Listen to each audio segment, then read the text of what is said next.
उनको रट्टाफिकेशन कराया जाता है कि PCl5 हो, H2O हो, इन सब का हाइब्रिडाइजेशन कितना होता है, जरा आप बताइए कितना होता है ना। तो देखो मैं बताता हूं, ध्यान से सुनना। पहले अब बात करते हैं संकरण किसे कहते हैं। देखो संकरण जब समान ऊर्जा के कक्षक, ध्यान से सुनना, ऊर्जा का खेल है, समान ऊर्जा के कक्षक जब आपस में मिलते हैं, जाहिर सी बात, मान लो दो ऐसे एस कक्षक मिल गया तो एक नया कक्षक बनता है। क्या बनता है? एक नया कक्षक बनता है, लेकिन समान ऊर्जा का ही बनता है। सर जी समझ में नहीं आया यार। देखो ऊर्जा ना तो बनाया जा सकता है, ना ही पैदा किया जा सकता है, और ना ही खत्म किया जा सकता है। करते क्या है तब बाबू? बदला, पुनर्वितरण, इसमें उसका इसमें, है ना। कोई दिक्कत है? नहीं है। मान लो कि दो कक्षक आपस में मिल गए, उनकी ऊर्जा सेम है, मिल गई। अब जो मिली उसका एक अलग बना समूह, एक अलग बना, और इसकी भी ऊर्जा समान ही रहेगी।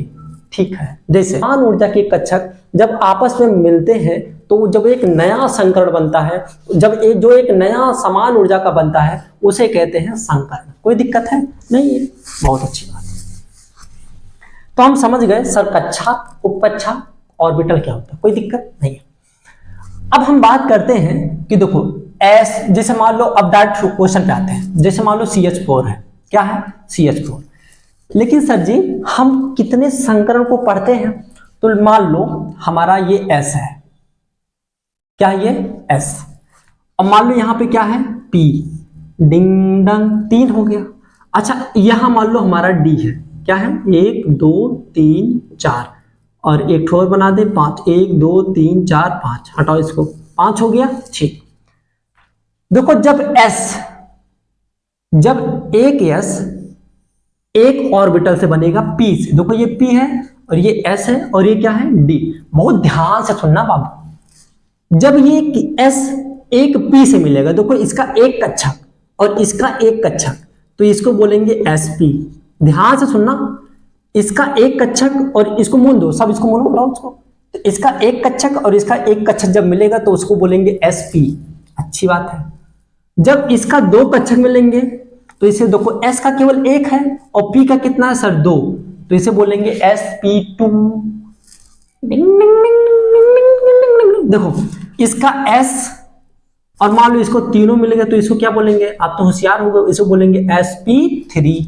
कोई दिक्कत नहीं गुरुजी, कोई दिक्कत नहीं। अच्छा अगर मैं कहूं कि इसको भी मिला लो, देखो ये 3 तो मिल गए ऑलरेडी, अब गुरुजी इसको मिलाओ, तो इसे क्या बोलेंगे? सर जी S भी मिला है, P3 भी मिला है, और D का एक कक्षक मिला है, तो इसे बोलेंगे Sp3D। क्या बोलेंगे? Sp3D। बोलो लड़के Sp3D, Sp3D। बहुत अच्छा, बोलने तो आता आपको। ठीक, छोटे बच्चों के साथ बोलो बच्चों ए। देखो अब मैंने कहा कि जब S कक्षक ये दूसरे के से मिला तो इसे क्या बोलोगे? तो कहना सर Sp3, क्योंकि ये तो मिला ही है। D में कौन सा मिला? सर जी D का 2 मिला, तो इसे बोलेंगे Sp3D2।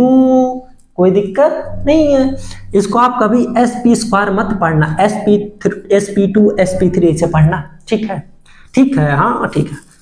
अच्छा अब मैं कह दूं S अगर इससे मिलेगा तो क्या होगा? तो आप कहना Sp3D3। ठीक है, फिर उसके बाद हम लोग नहीं पढ़ते हैं। ठीक है, इतना ही केवल पढ़ते हैं, हमारे पिक्चर में इतना ही आता है। बच्चा यहाँ BSc करे चाहे आप कुछ भी करें। ठीक, तो अब हम ये समझते हैं कि सर जी इतना तो हमको पढ़ना है, लेकिन हम निकालेंगे कैसे? तो चलो एक पोस्टमार्टम कर ही देते हैं यार। बहुत अच्छे। पहले आपको एक छोटा सा लॉलीपॉप दे रहे हैं, देखो अठन्नी वाला टॉफी, अठन्नी वाला। मैं आपसे कह दूं कि जरा आप बताओ BeCl2, इसका बताओ हाइब्रिडाइजेशन कितना होता है। ठीक, तो मैं आपसे एक क्वेश्चन लिया जिसका नाम है BeCl2। ठीक, मैंने एक क्वेश्चन लिया BeCl2। तो इसमें आपको सबसे पहले वो देखना है केंद्रीय परमाणु। गुरुजी केंद्रीय परमाणु का होता है, ध्यान से सुनना। केंद्रीय परमाणु उसे कहते हैं, जैसे देखो यहां कितने हैं? 2, और यहां कितना है? 1। यहां 1 है, यहां कितना है? 2। तो जहां पे 2 3 4 5 6 7 8 9 10 ऐसा है ना, तो केंद्रीय परमाणु नहीं है, मतलब ये केंद्रीय परमाणु। कोई दिक्कत है? नहीं है। अच्छा सर अगर H2O आ जाए तो मैंने क्या कहा, जहां 1 2 3 4 5 6 7 8 9 2 3 4 5 6 7 8 9 हो वो केंद्रीय परमाणु नहीं होता है। केंद्रीय परमाणु हमारा ये होगा। कोई दिक्कत है? अब सर जी पहचान लेंगे, जैसे NH3 इसमें केंद्रीय परमाणु क्या होगा सर जी N। PCl5 में केंद्रीय परमाणु क्या होगा सर जी P। कोई दिक्कत है? नहीं है। ठीक, देखो BeCl2 बेरियम, इसका परमाणु क्रमांक कितना होता है गुरुजी? हाइड्रोजन, हीलियम, लिथियम, बेरियम 4 होता है। अच्छा गुरुजी इसका कॉन्फ़िगरेशन करो। अब ये मत करना सर जी इलेक्ट्रॉनिक कॉन्फ़िगरेशन बताओ, मैंने बताया हुआ डिस्क्रिप्शन बॉक्स में भी लिंक दे दूंगा कि किसी भी परमाणु को आप इलेक्ट्रॉनिक विन्यास कैसे निकालते हैं। तो इसका निकालो क्या होगा 1s2 2s2 है ना। ध्यान से सुनना, अगर यहाँ S है तो उसके साथ P जरूर आता है। ध्यान सुन लो, अगर यहाँ S है तो इसके साथ में क्या आएगा P, क्योंकि समान ऊर्जा उसी से मिलेगा। अच्छा कहीं अगर 2s जैसे 2s तो P आएगा ही आएगा, लेकिन P में इलेक्ट्रॉन तो है नहीं अभी, है ना।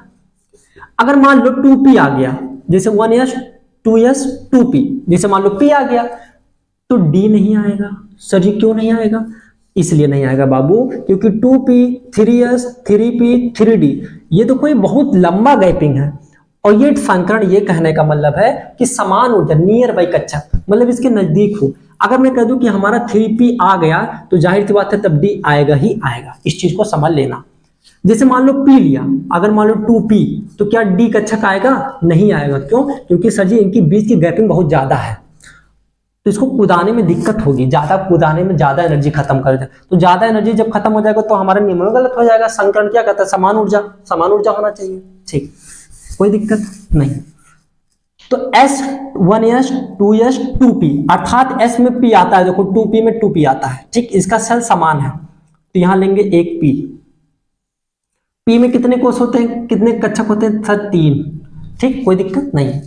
देखो अब ये जो X इसमें कितने इलेक्ट्रॉन है सर जी? 2। पहले इसमें भर दो, ऐसे भरा जाता ना, और इसमें कुछ नहीं।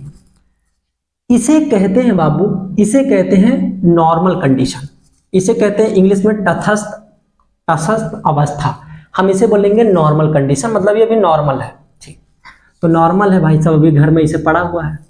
अब ये बाजार आया, मान लो तुम ही घर में हो, घर में बड़ा एक्साइटेड, बहुत मतलब एक्साइटेड बहुत नॉर्मल हो, और वही तुम अगर बाजार में चले गए भाई साहब, बाजार में चले गए तो तुम्हारा दिमाग बहुत एक्साइटेड होता है। देखो हमको काश, समझ गए ना, अरे मतलब हमको काश वो फल मिल जाए, काश हमको ये मिल जाए सर जी, वो खरीद ले, मतलब आप एक्साइटेड हो जाते हो। क्या हो जाते हैं? एक्साइटेड।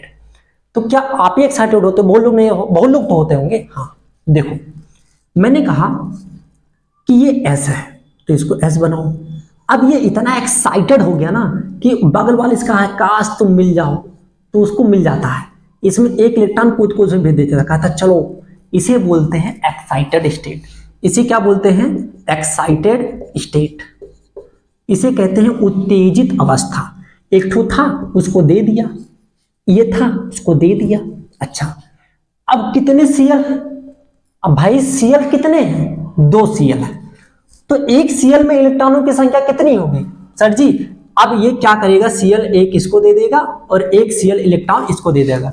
देखो ये एक Cl यहां हुआ और एक Cl यहां हुआ, क्योंकि Cl का अंतिम कोष में एक ही इलेक्ट्रॉन होता है ना, तो एक इलेक्ट्रॉन इसको भरा और एक इलेक्ट्रॉन इसको भरा। ये कहलाता हमारा एक्साइटेड स्टेट, और यही हमारा संकरण हो गया। बधाई हो। देखो ये रहा S और P का कक्षक कितने साथ ओवरलैप किया। P के कक्षक जो है कितने से बना सर जी? एक ही कक्षक लिया है, 2 लिया है नहीं, 3 लिया है नहीं, केवल 1 लिया है। तो इसे क्या बोलेंगे सर जी? इसे बोलेंगे Sp। इसे क्या बोलेंगे? Sp। तो ये इसका संकरण कितना होगा? Sp।